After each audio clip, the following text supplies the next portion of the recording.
तो ऐसे में आई थिंक बहुत इंपॉर्टेंट है कि इसके ट्रीटमेंट के बारे में हमें पता होना चाहिए।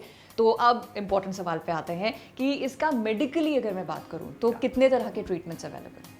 ओके, अगर मेडिकली कहा जाए तो दो ही प्रकार के ट्रीटमेंट बेसिकली अवेलेबल है। अब सॉरी टू से बट देन जब हम बाहर जाते हैं तो लोगों के पास काफ़ी सारे ऑप्शंस हैं, अवेलेबल हैं। अब वो सभी ऑप्शन साइंटिफिक नहीं है। अगर दो ही ऑप्शंस अगर हम जो मेडिकली अगर जो है वो है न्यूट्रिशन, जो हमें जो जैसे मैंने डाइट बोला है, डाइट और फिजिकल एक्टिविटीज़ हमको लेने हैं। ये दोनों चीज़ अगर हम साथ में करते हैं तो बहुत सारे लोगों का जो जिनका वज़न 20, 30, 40, 50 किलो तक वज़न ज़्यादा है वो उतना हम कम कर सकते हैं।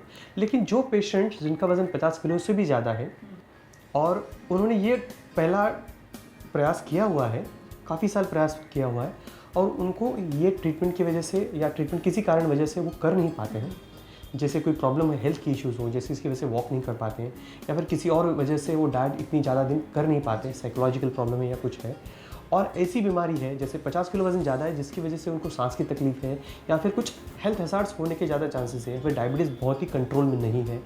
तो ये सब अलग से जो अलग अलग से बीमारियाँ जिसे हम कोमॉर्बिड कंडीशंस कहते हैं, ये दोनों अगर साथ में हैं तो फिर इन पेशेंट्स को हम सर्जरी के लिए भेज सकते हैं। अब उस सर्जरीज़ में काफ़ी लोगों में थोड़ा डाउट है कि जो बहुत सारे लोग बोलते हैं बैरियाट्रिक सर्जरी और प्लास्टिक सर्जरी, ये दोनों चीज़ अलग अलग है।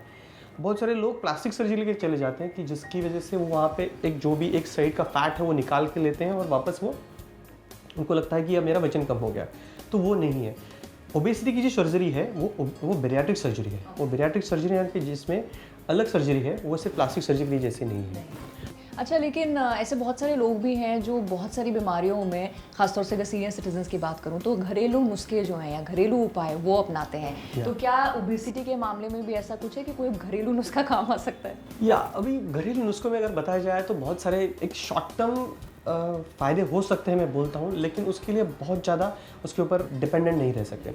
अब उसमें सबसे ज़्यादा जो मिथ है या फिर जो लोगों में एक गलतफहमी है कि सुबह नींबू पानी और शहद थोड़ा डाल के, अजमद या हनी डाल के हम पी लें तो वज़न कम हो जाता है। लेकिन ये सही नहीं है, ये गलत है। क्योंकि होता ये है कि हनी लेने से बेसिकली नींबू से कुछ नहीं होता, उसमें सिर्फ विटामिन सी है, वो मिल जाते हैं।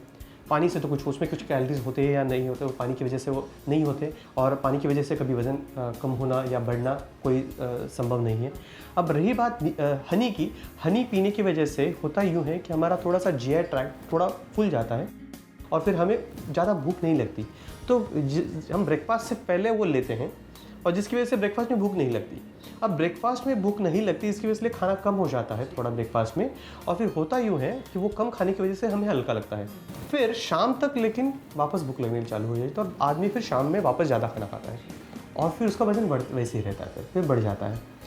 अब इस प्रकार के जो नुस्खे हैं वो आपको टेम्पररी कुछ देर के लिए आपको थोड़ा हल्कापन महसूस करा देंगे, लेकिन वो वेट लॉस के लिए या फिर आपके मोटापे के लिए बिल्कुल भी फ़ायदेमंद नहीं रहेंगे।